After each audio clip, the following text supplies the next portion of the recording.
તો દરેકની ગતિ થવાની. જેણે પ્રભુને સેવ્યા છે એ દરેકના ઘરમાં આનંદ મહોત્સવ થવાનો છે. ઘેર જો આજ તો કૃપા છે મહાપ્રભુજીની. સારસ્વત કલ્પમાં નંદ ઘેર આનંદ થયો તો, પણ કલયુગમાં વલ્લભની કૃપાથી ઘેર ઘેર આનંદ થઈ રહ્યા છે. આજે ઘરે ઘરે ઠાકોરજી બિરાજી રહ્યા છે, ઘરે ઘરે મંગળા થઈ રહ્યા છે, ઘરે ઘરે શૃંગાર થઈ રહ્યા છે, ઘરે ઘરે પ્રભુ પોઢી રહ્યા. સકળ વ્રજમાં પોઢિયા વાલા કરે, છઠ્ઠાખ્યાનમાં ગોપાલદાસ ગાય છે. તો ઘરે ઘરે આજે વલ્લભની કૃપાથી. અરે સારસ્વત કલ્પમાં યશોદાજીને તો 11 વર્ષ ને 52 દિવસ જ સુખ મળ્યું હતું. તમને તો 3 પેઢીઓથી ઠાકોરજી તમારા ઘરે બિરાજે છે. યશોદાજી કરતા એ મોટું સૌભાગ્ય શ્રી મહાપ્રભુજી આપણને. અને આ વૈષ્ણવ પરિવારમાં એક માનવ દેહ મળ્યા છતાંય જો આપણે આ આનંદ ન લઈ શક્યા તો આપણાથી મોટો દુર્ભાગ્ય કોણ? હું તો ઘણી વાર કહું, આ ટીવી આપે 10 વાર થેન્ક યુ કહીએ, આંખ આપી અને ક્યારે થેન્ક યુ નથી કહેતા. કાર આપે 100 વાર થેન્ક યુ કહીએ, હાથ પગ આપે અને ક્યારે થેન્ક યુ નથી કહેતા.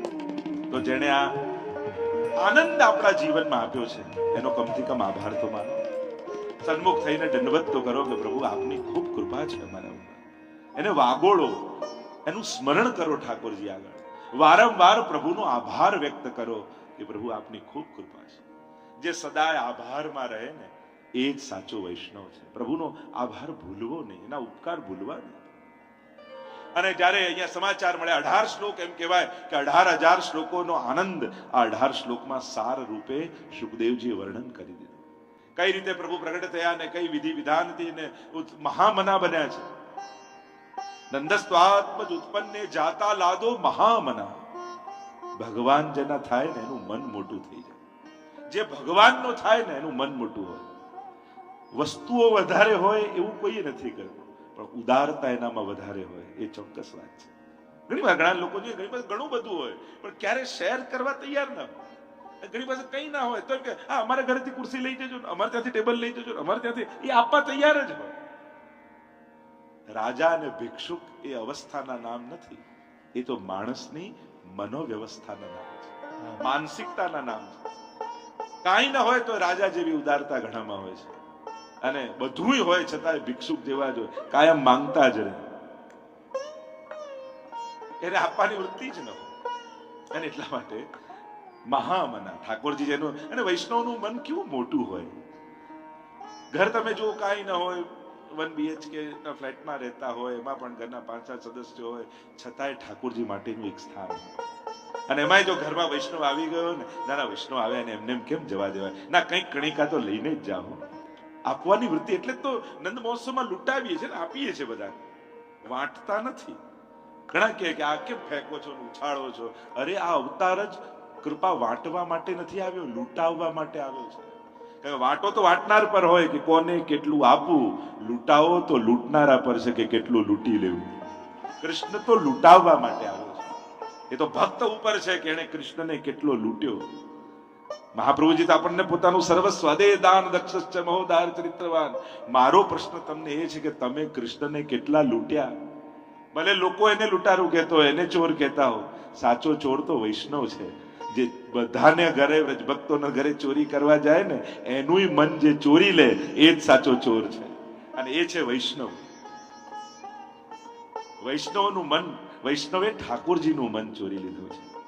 અને એટલે જ ઠાકોરજી કહે અહમ ભક્ત પરાધીન ગિરધર જબ અપનો કરી. આપણે તો પદ સાહિત્યમાં પણ, કીર્તન સાહિત્યમાં પણ બહુ સુંદર વર્ણન કે ઠાકોરજી કરો કૃપા હું કરું વિનંતી પોતાનો કરી જાય. ગોપાલદાસ પણ કહે છે યા અહમ ભક્ત પરાધીનો હમ ભક્તન કે ભક્ત હમારે. કેટલા પદો ઠાકોરજી કહે છે. અમરીશ રાજાની કથામાં પણ આવે છે ને, જ્યારે દુર્વાસા મુનિ અપરાધ કર્યો તો કહ્યું અહમ ભક્ત પરાધીનો, હું તને ક્ષમા નહીં કરી શકું. જેનો અપરાધ કર્યો છે એની ક્ષમામાં, કારણ કે હું ભક્તોને આધીન છું. વૈષ્ણવ ભક્તો જ મારું મન છે. જો આપણે કે નિજે ઈચ્છાતઃ કરિષ્યતિ, પ્રભુ એની ઈચ્છા પ્રમાણે કરે એમ મહાપ્રભુજી કહે. પણ ટીકામાં આચાર્યો બીજો એક અર્થ કર્યો. નિજેચ્છાતા એટલે પ્રભુની ઈચ્છા પ્રમાણે નહીં, નિજજનોની ઈચ્છા પ્રમાણે ઠાકોરજી કરનારા છે. કારણ કે પ્રભુની ઈચ્છા શું? પ્રભુને મન છે જ નહીં. કારણ કે વૈષ્ણવ જ પ્રભુનું મન છે. એટલે કે તમને આજે આ ધરવાની ઈચ્છા થઈ ને, અને તમારી જે ઈચ્છા થઈ પ્રભુને એ જ ક્ષણે એ આરોગવાની ઈચ્છા પ્રગટ થાય છે. તમને જે બનાવવાની જે દિવસે ઈચ્છા પેદા થાય છે ને, પ્રભુને એ જ દિવસે એ આરોગવાની, એ જ ક્ષણે આરોગ. એટલે કે વૈષ્ણવનું મન જ ઠાકોરજીનું મન છે. અને એ બધાના મનની, કારણ કે માખણ ચોરી લીલા તો ચિત્ત ચોરીની લીલા છે કે પ્રભુ ચિત્તની ચોરી કરે. નિત નવીન જાગેલો ભાવ એ તો નવનીત છે અને પ્રભુ એનું હરણ કરે છે. પણ પ્રભુના એ મનને જે હરનારા છે એ વૈષ્ણવ છે, વ્રજ ભક્તો છે. તો મહામના નંદ બાબા મહામના બન્યા છે. મને મોટું થયું છે, બધાને ખૂબ દાન કરી રહ્યા છે. એટલે આપણે ત્યાં કહેવાય જયારે ઉત્સવ થયું ક્યારે કહેવાય તો કે ખાન પાન તાન ગાન માન દાન, આ 6 વસ્તુ ભેગી થાય ત્યારે ઉત્સવ થયો કહેવાય. એટલે જયારે પણ ઉત્સવ કરો ત્યારે આ 6 વસ્તુ ભેગી કરવી. એટલે આપણે ત્યાં ઉત્સવ હોય ત્યારે દાન પણ થાય. અને તલના ઢગલાઓ કરીને ખૂબ દાન આપ્યા, હજારો ગાયોના દાન કર્યા છે. અને ખૂબ વર્ણન અનેક સંતો મહાત્માઓ અનેક પ્રકારથી ગ્રંથોમાં આ બધા નંદ મહોત્સવના વર્ણન કરવામાં આવ્યા. અને અહીંયા તો ગોકુલમાં એક જ ધ્વનિ ચારે બાજુ ગુંજી રહ્યો છે. વ્રજ ભક્તો નાચી રહ્યા છે, કૂદી રહ્યા છે, દહીં દૂધ ઉડાડી રહ્યા છે. અને દરેકને એમ થયું કે જાણે અમારા ઘરે કૃષ્ણ પ્રગટ થયો. એટલે આજે કોઈ લેનારું બ્રજમાં હતું નહીં, બધા આપનારા જ હતા. એટલે લેનાર કોઈ નહોતું, એટલે ઉછાળવા લાગે. આપણે ત્યાં નંદ મહોત્સવનું અનેક રીતે અષ્ટછાપ ભગવદીઓએ તો ગાયું જ છે. અને નંદ મહોત્સવનું જે અદભુત વર્ણન, હે રી હે નંદરાય કે આનંદ ભયો, જે રીતે આખું વર્ણન કરવામાં. અને પુષ્ટિ માર્ગમાં આપણું વર્ષ ક્યાંથી શરૂ થાય? જો બધા ઘણાનું સંવત્સરથી શરૂ થતું હોય, ઘણાનું કારતક મહિનામાં ગુજરાતી હોય, પણ જે પુષ્ટિ માર્ગીય વૈષ્ણવ છે એનું વર્ષ જન્માષ્ટમીથી શરૂ થાય. જો સેવા પ્રકારની પુસ્તક ખોલો તો ઠાકોરજી પ્રગટે ત્યારથી સેવાક્રમ શરૂ થાય. એટલે આપણા વર્ષનો પ્રારંભ તો ત્યારથી જ. કારણ આ ધર્મ હિતે પાયો યહધન ની કે રાખ યશોદા મૈયા નારાયણ બ્રજાય. આપણા ઘરે ઠાકોરજી પધાર્યા, આપણા જીવનનો એ જ સૌથી મોટો દિવસ છે. એટલે કદાચ બીજા કોઈ ઉત્સવ કરો ન કરો તો ચાલે, પણ 2 ઉત્સવ જરૂર મનાવો. એક ઠાકોરજીનો પાટોત્સવ. તમારા ઘરે જે દિવસે ઠાકોરજી પધાર્યા હોય ને એની તિથિ લખી રાખો. નાના બાળકો હોય ને એ આખું વર્ષ એના જન્મ દિવસની રાહ જોતા હોય. મારો બર્થડે આવશે ને ત્યારે આમ પાર્ટી કરીશું, મારો બર્થડે આવશે આને બોલાવીશ, આ રીતે ઉજવું, આ રીતે આ વખતે આમ કરીશું. એમ આપણા લાલન પણ એમના જન્મ દિવસની રાહ જોતા હોય છે. એટલે એ જરૂર ઉજવવું. અને બીજો મહાપ્રભુજીનો ઉત્સવ જરૂર ઉજવવો. કારણ જો વલ્લભનો પ્રાગટ્ય ઉત્સવ આ ભૂતલ પર ન થયો હોત તો એકે ઉત્સવનું આપણને ભાન ન થયું હોત. વલ્લભ પ્રગટ થયા તો આ બધા ઉત્સવો આપણને શીખવાડ્યા. તો ગુસાઈજી અને મહાપ્રભુના ઉત્સવ એવા છે ને જેને ઉજવવા ઠાકોરજીને બહુ ગમે. જો હમણાં 5 તારીખે ગુસાઈજીનો ઉત્સવ આવશે, જલેબી ઉત્સવ શ્રીનાથજી ઉજવ્યો અને ત્યારથી આપણે ત્યાં વલ્લભકુલના જન્મોત્સવ ઉજવવાની પરંપરા થઈ. સ્વયં શ્રીનાથજી બાબા એને મનાવ્યો છે. તો આ 2 ઉત્સવ જરૂર કરવા. ચારે બાજુ આનંદ વ્યાપ્યો છે. અને નંદ બાબાને યાદ આવ્યું, અરે કંસને વાર્ષિક કર આપવાનું તો રહી જ ગયું. લાવ મથુરા જાઉં, બધાઈને સમાચારે આપું અને કર પણ આપી દઉં. અને આમ વિચાર કરી સુખદેવજી વર્ણન કરતા બોલ્યા, ગોપોના ભરોસે ગોકુલને સોંપી કહ્યું તમે ગોકુલનું ધ્યાન રાખો, હું વાર્ષિક કર આપીને આવું છું. આધ્યાત્મિક અર્થ કર્યો. અને ત્યાં મથુરામાં જઈને કંસને સમાચાર આપ્યા. કંસ ખૂબ પ્રસન્ન થયો અને કહ્યું વધાઈ છે. ત્યાંથી જઈને વસુદેવજીને મળવા માટે નંદ બાબા આવ્યા. વસુદેવજી કહેવા લાગ્યા કે આ રીતે એકલું ગોકુલને છોડીને આવ્યા ઠીક ન કર્યું. મને મનમાં કંઈક ડર લાગી રહ્યો છે કે કંઈક ઉત્પાત થશે. બને તો જલ્દી પાછા જાઓ. આમ પ્રભુને એકલા મૂકીને ન હોય. એટલે આપણે ત્યાં કહીએ ઠાકોરજીને ક્યારે એકલા મૂકીને નહીં જવું. બને તો તમારા ભાગમાં આવેલી સેવા છોડવી નહીં. એ તમે હવેલીમાં કરતા હો કે ઘરે સેવા કરતા હો, જો બીજાના હાથની ગમી ગઈ તો તમારો ક્યારે ઠાકોરજી વારો જ નહીં આવવા દે. એટલે આગ્રહ રાખો. ફૂલઘરમાં હોય ના ના કરીને જઈશો, ભંડારની સેવા પહોંચીને જઈશો, શિંગારની સેવા રોજ કરતો ના ના હું જ કરીશો. કારણ કે જો બીજાને ચાન્સ આપતા ગયા પ્રભુને ગમી ગઈ ને તો તમારો વારો જ નહીં આવે.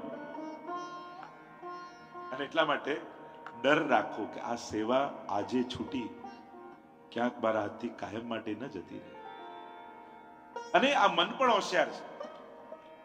એક વાર તમે ચલાવી લેશો ને તો આ મન વારે ઘડીએ તમને તમારું જ એક્ઝામ્પલ આપીને છોડાયા જ કરશે. એ દિવસે નતા ગયા તો ચાલી જ ગયું હતું ને, તો આજે નહીં જઈએ તો ચાલશે. એ દિવસે નતું કર્યું તો ચાલી જ ગયું હતું ને, તો આજે નહીં કરીએ. આ મન તમને તમારું જ એક્ઝામ્પલ આપીને તમને છોડાયા કરશે. અને એટલા માટે મનને ખોટું એક્ઝામ્પલ મળે એવો પ્રયાસ જ નહીં કરવો, એવો મોકો જ નહીં આપવો. આ મન એટલું ચતુર છે ને, માણસ એકવાર પાપ કરે અને મન એનો ઉપયોગ કરીને બીજા 100 વાર એની પાસે પાપ કરે કે એ ટાઈમે તું કરી લીધું, ક્યાં વાંધો આવ્યો, કોને જોયું, કોને ખબર પડી. 99 વારનું એક વાર સફળ થવાથી સાહસ આવી જાય છે. અને એટલા માટે મનને કોઈ ગલત ઉદાહરણ મળે, એક્ઝામ્પલ મળે એવું ક્યારેય કરવું જ નહીં. ભગવત સેવા મળી છે, બને તો ક્યાંય છોડું નહીં ઠાકોરજીની સેવા. અને અહીંયા વસુદેવજીએ કહ્યું ગોકુળ કે તમે પાછા જાઓ, અને અહીંયા કંસે મોકલેલી પૂતનાએ પ્રવેશ કર્યો. ગોપ એટલે મન, ગોકુલ એટલે દેહ. દેહને જ્યારે પણ મનના ભરોસે મૂકો ને ત્યારે આ મન કંઈક ને કંઈક ઉત્પાદન કરે.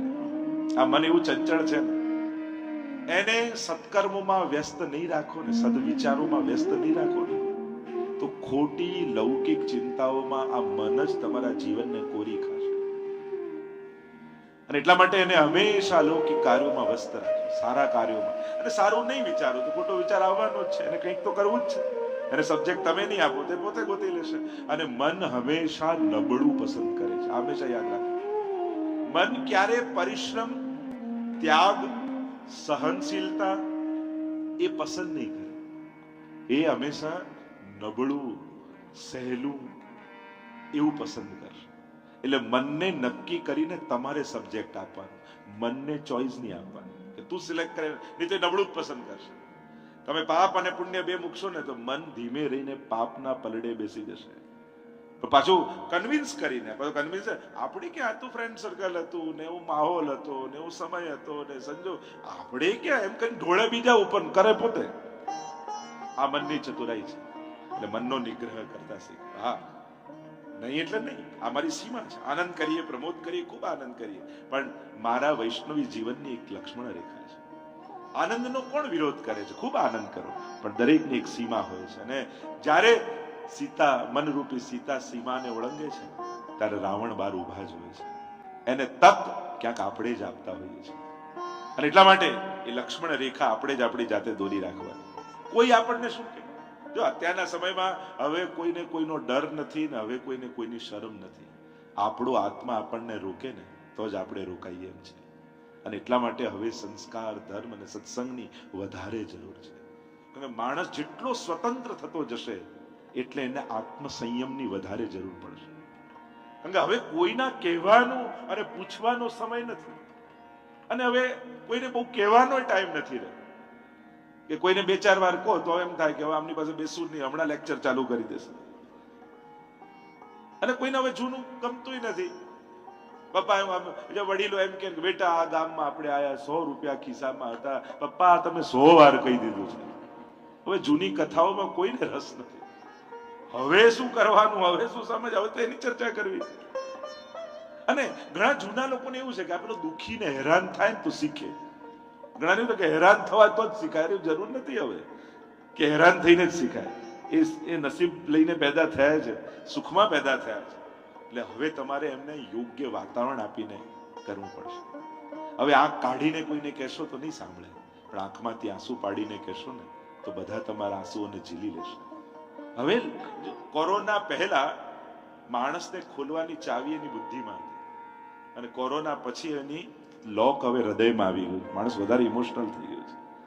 એટલે કોઈ કહ્યું ને તાળાને ચાવી ઇઝીલી ખોલી, આટલી નાનકડી ચાવી, અને પેલો હથોડીને 10 વાર મારવું પડે ત્યારે ખુલે તો નહીં, તૂટે ખરું. તો કે આવું કેમ આટલી નાનકડી ચાવીથી ખુલી જાય ને હથોડીને આટલી વાર મારવું પડે? તો કહ્યું કે ચાવી દિલમાં અંદર જઈને પછી ખોલે છે, એટલા માટે ખુલી જાય છે, અને હથોડી બહારથી મારે છે એટલે તોડી નાખે. એટલે હવે કોઈને તોડવાની જરૂર નથી, એને ખોલવાની જરૂર છે. આ સંવાદ બી જ્યારે થાય છે ને, સુખદેવજી સંવાદ, પ્રશ્નો પણ 2 કારણથી થાય. ઘણાને પ્રશ્ન 2 કારણ, એક ઘણાને ખુલ્લા પાડવા માટે પ્રશ્નો થાય, અને ઘણાને ખોલવા માટે પ્રશ્નો થાય. જ્યારે બુદ્ધિ એને નીચું બતાવે, એને હરાવવા માટે કરે ને ત્યારે એની અંદર જિજ્ઞાસા નથી હોતી, એને ખુલ્લા પાડવાનો. આને કાંઈ આવડતું નથી, આને કઈ ખબર નથી, એટલે આને એવો ક્વેશ્ચન કરું કે આને આવડે જ નહીં, એટલે એને ખુલ્લો પાડવા માટે. પણ શિષ્ય જ્યારે પૂછે છે ત્યારે જિજ્ઞાસા હોય છે. એ ગુરુના હૃદયને ખોલવા માટે, એના જ્ઞાનના દરવાજાને ખોલવા માટે ચાવી બનીને જિજ્ઞાસાઓ વ્યક્ત કરે. એટલે ગીતાજીમાં ભગવાન કહે છે ને કે તદવિધિ પ્રણિપાતે ન પરિપ્રશ્નેન સેવયા ઉપદેક્ષંતિ તે જ્ઞાનમ જ્ઞાનીન તત્વદર્શિન. તું પહેલા એનો થા અને પછી પ્રશ્ન કર, આત્મીય બન અને પછી એનો આત્મીય થઈશ ને તે ખુલીને વાત કરશે. એ બુદ્ધિથી નહીં, એ દિલથી વાત કરશે. અને ગુરુ બુદ્ધિ અને જ્ઞાન કરતા થી વાત કરે એના કરતા હૃદય ખોલીને વાત કરે ને ત્યારે જે આનંદ આવે ને ત્યારે એ પોતાના અનુભવની વાત કરતો હોય છે. અને ગુરુ પોતાનો અનુભવ કહે ને તો શિષ્યનો એક દિવસ એ અનુભવ બની જાય. પોતાના અનુભવને બીજાનો અનુભવ બનાવી શકે એ જ ગુરુનું સામર્થ્ય છે. મહાપ્રભુજી કહે સુરદાસ, સુરદાસ ગોકુલ કે દર્શન કરો. મહાપ્રભુજીની તો પ્રગટ લીલાના દર્શન થાય, પણ જયારે આજ્ઞા કરે ને તો સુરદાસજીને આંખોના આકાર ન હોય ને તોય ગોકુલમાં ઠાકોરજી હાથમાં માખણનો લોંદો લઈ અને ઘૂંટણીએ ચાલતા દેખાવા લાગે. ઘુટુરન ચલત રહે નું તનુ મંડિત. નંદાલાયના આંગણામાં ફરતા ઠાકોરજી દેખાવા લાગે. આ સામર્થ્ય થઈ જાય. તો અહીંયા જયારે પૂતના પ્રવેશ કરે છે ને સુખદેવજી વર્ણન કરતા કહે છે, कैसी है पूतना कंसेन प्रहिता, भेजी है कंस ने. महाप्रभु जी कहते हैं पूतना अविद्या, साक्षात अविद्यानु मूर्तिमंत रूप पूतना है, घोरा. और कैसी बाल घाती, बच्चों को मारने वाली, કેવી ક્રૂરા, નાના બાળકોને ન છોડે એવી અવિદ્યારૂપ પૂતના પ્રવેશ કરે છે બ્રજમાં. અને વિચાર કર્યો કે આમાં કંસના વેરીને મારે ક્યાં ગોતવું, સ્તન પર વિષ લગાવીને આવી અને એમ કરું કે જે નવજાત બાળકો હોય ને એ બધાને સ્તનપાન કરાવું, દૂધપાન કરાવું અને વિષપાન કરાવીને એના પ્રાણ ખેંચી લઈશ. અને એવી પૂતના ઘોરા સુંદરીનું રૂપ લઈને બ્રજમાં પરિભ્રમણ કરવા લાગી, ગામડે ગામડે ફરવા લાગી. જ્યાં જ્યાં સમાચાર મળે અહીંયા હમણાં જ બાળક પેદા થયું છે તુરંત પહોંચી જાય અને કોઈ ને કઈ છલ કપટ કરીને બાળકને સ્તનપાન કરાવીને પ્રાણોના આકર્ષણ કરી લે. અને ફરતી ફરતી ફરતી ફરતી આવી ગોકુલમાં મોટો નંદાલયનો દ્વાર દેખાયો. સમાચાર મળ્યા કે અરે અહીંયા તો નંદ મહોત્સવ ચાલી રહ્યો છે. છઠ્ઠા દિવસે પૂતના આવી. એટલે જ જો આપણા પુષ્ટિ માર્ગના સેવાક્રમમાં છઠ્ઠી નો ઉત્સવ ઠાકોરજીનો જન્માષ્ટમી પહેલા થઈ જાય છે. એમ જોવા જાવ તો છઠ્ઠા દિવસે થવી જોઈએ, પણ આપણે ત્યાં જન્માષ્ટમીની પહેલા છઠ્ઠીનું પૂજન થાય છે. બધાને પ્રશ્ન થાય કે આવું કેમ? છઠ્ઠી તો જન્મ થયા પછી છઠ્ઠા દિવસે થાય. પણ જયારે છઠ્ઠીનો દિવસ હતો ત્યારે પૂતના આવી ગઈ હતી અને બધા પછી એમાં એવા લાગી ગયા કે પ્રભુની છઠ્ઠી કરવાનું ભૂલી ગયા. અને એક વર્ષ થવા આવ્યું ત્યારે ગોપીજનો યાદ અપાવ્યું યશોદા તે લાલનની છઠ્ઠી તો કરી જ નહીં અને હવે તો એક વર્ષનો જન્મદિવસ આવે છે. એટલે એના પહેલા જ એક દિવસ પહેલા છઠ્ઠી માંડી પૂજન કર્યું. એટલે આપણી હવેલીમાં જન્માષ્ટમી પહેલા છઠ્ઠીનું સેવા કરો. દરેકની ભાવના છે આપણે. અને પૂતનાએ જ્યાં દ્વાર જોયું, સુંદરીનું રૂપ, અને ત્યાં નંદાલયના ચોકમાં યશોદાજી લાલનને ગોદમાં લઈને બિરાજ્યા છે. લાલન પડી રહ્યા છે અને પૂતનાને આવતા જોયે ઠાકોરજી નેત્રો બંધ કરી દીધા અને પૂતનાએ નંદાલયમાં પ્રવેશ કર્યો. દ્રષ્ટિ આપી નહીં, અનેક કારણો બતાવ્યા. એક કારણે બતાવ્યું કે પૂતના અવિદ્યા, મહાપ્રભુજી સમજાવે છે ને પ્રભુની દ્રષ્ટિમાં જ્ઞાન છે. જો જ્ઞાન રૂપ દ્રષ્ટિ અવિદ્યા ઉપર પડે તો ત્યાં જ પૂતનાનો નાશ થઈ જાય, તો પૂતના વધની લીલા ન થાય. એટલે પ્રભુએ નેત્રો બંધ કરી દીધા. એક કારણે બતાવ્યું કે પ્રભુ આંખ બંધ કરીને વિચાર કરે કે મારી માં કેટલી, એક દેવકી માં, બીજી રોહિણી માં, ત્રીજી યશોદા માં, શું આ ચોથી માં છે જે દૂધપાન કરાવવા આવે છે. એક કારણે બતાવ્યું કે આંખ બંધ કરીને કોઈ એમ ભાવ કરે કે મહાદેવજીને યાદ કરે કે વિષપાન કરું તો આપનું કામ છે, આપ આવો ને પીઓ, હું તો દહીં દૂધ માખણ ખાવા આવ્યો છું. એક કારણ એ બતાવ્યું કે આ તો પુષ્ટિ લીલા છે. અને પુષ્ટિ લીલામાં પ્રભુ એમ કહે કે મારે જીવના દોષ જોવા નથી પણ કેવલ ગુણનું ગ્રહણ કરવાનું છે. તો સ્તનપાન કરાવવું એ ગુણ છે, વિષ લગાવવું એ દોષ છે. મારે જીવના દોષ જોવા નથી, કેવલ ગુણનું ગ્રહણ કરીશ. એટલે પ્રભુએ નેત્રો બંધ કરી લીધા. એક અર્થ એમ કર્યો કે આંખો બંધ કરીને યશોદા પ્રભુ વિચાર કરે છે કે આ મને સ્તનપાન કરાવવા આવી છે, પણ આની હૃદયમાં મારી નાખવાનો ભાવ છે. તો આને ક્રિયાનું ફળ આપું કે ભાવનાનું ફળ આપું? જો ભાવના અભાવ નથી, કુભાવ છે, મારી નાખવાનો ભાવ છે, પણ ક્રિયામાં જેવી છે. ઠાકોરજી વિચાર કરે છે કે એક એક્ઝામ્પલ તો સેટ કરવું પડશે, કારણ કે 2023માં જ્યારે અહીંયા ત્રિદિવસીય સત્સંગ થતું હશે ત્યારે દરેકના મનમાં એમ હશે અમે તો સેવા કરતા હોઈએ અને ભાવ જ નથી હોતો તો સેવાનું ફળ મળે? અને ત્યારે ત્યાં દ્વારકેશલાલજી કથા કહેતા કહેતા કહેશે કે ના, ઠાકોરજી ભાવનું જ નહીં ક્રિયાનું પણ ફળ આપે છે. ભાવ તો કુભાવ છે, પણ ઠાકોરજી વિચાર કર્યો જે આનામાં ઉત્તમ હોય ને એનું ફળ આપીશ, અને આની ક્રિયા બહુ ઉત્તમ છે, માં જેવી છે, એટલે ભગવાને જે મારી નાખવાનો ભાવ હતો એનું પરિણામ ના આપ્યું, પણ જે પાન કરાવવાનો ભાવ હતો એ ક્રિયાનું ફળ આપ્યું. વિચાર કરો, આવું મારી નાખવાનો ભાવ લઈને જે દૂધ પાન કરાવે એને જો માની ગતિ ભગવાન આપે, તો તમે તો રોજ ચાંદીની કટોરીમાં સૂકો મેવો મેળવીને દૂધ ધરો છો, ઠાકોરજી તમને કઈ ગતિ નહીં આપે. દોરી કો પય પરમ રસાલા, સાત ઘૂંટ ભર પીજે લાલા. એટલે કદાચ અભાવ બી હોય ને, કારણ કે આપણે સાધારણ જીવો છીએ, સંસારમાં રહેના, આપણે કોઈ સુરદાસ, કુંભનદાસ, ગોવિંદ સ્વામી જેવા તો છીએ નહીં, સાધારણ છીએ. હા, હવે આપણું મન વિચલિત થાય છે, અનેક પ્રકારના જ્યારે કોઈ વખાણ કરે તો રાજી થઈ જઈએ, નિંદા કરે તો દુઃખી થઈ જઈએ. એવા આપણને તો રાજી કરવાય સહેલા, દુઃખી કરવાય સહેલા. 2 મિનિટ લાગે માણસને દુઃખી કરવો હોય. એવા સારા મૂડમાં હોય, આપણે નક્કી કીધું આજે આને દુઃખી કરવો છે, જઈને 2 શબ્દ એવા બોલી આવે એટલે પછી ઉદાસ થઈને પર. માણસને તો કેટલા કમજોર આપણે છીએ. પેલું હાથમાંથી છટકે તૂટી જાય ને રમકડું, એવા આપણે માટીના રમકડા જેવા છે. ક્યાંક સાચવીને રાખીએ તો ખુશ છે, ક્યાંક છૂટ્યું તો તૂટી ગયા. એવું આપણું મન. તો પ્રભુ જાણે છે તમારામાં જે ઉત્તમ હશે ને એનું જ ફળ આપશે. અભાવે પણ સેવા કરશો ને, પણ તમારી ક્રિયા કેવી છે? સેવા રીત પ્રીત વ્રજજન કી, જનહિત જગ પ્રગટાઈ, પ્રગટ ભય માર્ગ રીત દિખાઈ. મારું કરો તો વાંધો નથી, પણ મહાપ્રભુજીની રીત પ્રમાણે કરજો. એ કેમ રીત કરી આગળ રાખી છે? કારણ કે ઠાકોરજી કેવલ પ્રીતનું જ ફળ નથી આપતા, એ રીતનું પણ ફળ આપે છે. કારણ કે પ્રીત આપણા હાથમાં નથી. આજે સેવાનો મૂડ હોય ને કાલે ના હોય, પણ રીત તો આપણા હાથમાં છે ને. રીત પકડી રાખશો ને તો એ વ્રજભક્તો જેવી કૃપાનું દાન ઠાકોરજી તમને કરશે. પૂતનાને મારી નાખવાનો ભાવ છે, પણ ઠાકોરજી એ ભાવ ન જોયો, કારણ કે અકુભાવ. પ્રભુ તમારામાં જે ઉત્તમ હોય ને એ જ જોતા હોય છે. જે દિવસે ભાવ ઉત્તમ હશે તો ભાવને જોશે, જે દિવસે ક્રિયા ઉત્તમ હશે એ દિવસે ક્રિયા જોશે. ઉત્તમ હશે એનો અંગીકાર કરશે, અને સાધારણ હશે એને છોડી દેશે. એટલે આપણે કહીએ કે 2 પ્રકારના લોકો, એક ચારણી જેવા હોય ને એક સુપડા જેવા હોય. અને અત્યારના છોકરાને તો ચારણી ખબર ના હોય, સુપડું ખબર ના હોય. અત્યારે કોઈ નવા બાળકો હોય એને તો સુપડું, વોટ સુપડું શું હોય? કારણ કે હવે દેખાતું જ નથી. ઘણી વાર લોકો આમ શો માટે ક્યાંક ઘણી વાર રખતા હોય, ગામડાની થીમ બનાવી હોય તો ઘરમાં. બાકી તો એ ખબર છે એ કચરો કાઢી નાખે ને માલ રાખે. વૈષ્ણવ તો આવો હોય ને. અને ચારણીમાં શું થાય? એ રહી જાય, કાકરા રહી. આપણે નક્કી કરવાનું કે આપણી વૃત્તિ કેવી છે. પ્રભુ પણ કૃપાળુ છે, તમારા ગુણનું જ ગ્રહણ કરે છે. અને ઠાકોરજી નેત્રો બંધ કરી લીધા કે મારે દોષ છું, મારે તો કૃપા જ, હું તો કૃપા કરવા જ આવ્યો છું. પ્રભુનો કોન્સેપ્ટ વ્રજમાં એકદમ ક્લિયર છે. મારે કોઈના કર્મના હિસાબો કરવા નથી, મારે તો કૃપા જ કરવી છે. એટલે કર્મની ચોપડી બંધ કરી મથુરામાં, પછી કૃપાનો દ્વાર ખોલીને ઠાકોરજી વ્રજમાં પ્રવેશ. અને અહીંયા સુંદરીનું રૂપ લઈને આવી યશોદાજીની પાસે બેસી ગઈ, અને પ્રભુએ નેત્રો બંધ કરી નાખ્યા. કેમ કે પ્રભુ દર્શન બધાને આપે, દ્રષ્ટિ બધાને આપતા નથી. નાથદ્વારામાં શ્રીનાથજીના અનેક હજારો લોકો દર્શન કરી જાય, પણ ઠાકોરજી બધાને થોડી જોતા. પ્રભુની દ્રષ્ટિમાં જ અમૃત છે.